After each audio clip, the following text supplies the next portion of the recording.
নমস্কার। আজ ব্যঞ্জন সন্ধির একটি নিয়ম আমরা শিখে নেব। দেখুন, লেখা আছে স্বরবর্ণের পর যদি ছ থাকে তাহলে ছয়ের স্থানে চয়ে ছয়ে বসবে। আমরা এখানে একটি পদ দেখতে পাচ্ছি মধু।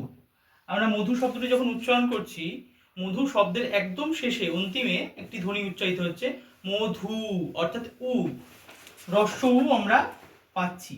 এবং তার পরের পদ ছন্দা, ছন্দা শব্দের প্রথমেই যে ধ্বনিটা আমরা পাচ্ছি সেটা হচ্ছে ছ। তা অর্থাৎ নিয়ম অনুসারে স্বরবর্ণ রস্যু পেলাম। স্বরবর্ণের পর ছ থাকলেই আমরা কি বসাবো? চয়ে ছয়ে। তাহলে কিভাবে উত্তর করব? মধু লিখে ফেললাম, এই যে ছয়ের জায়গায় শুধু চয়ে ছয়ে বসিয়ে দেবো। এবার যা আছে অ্যাজ ইট ইজ বসে যাবে।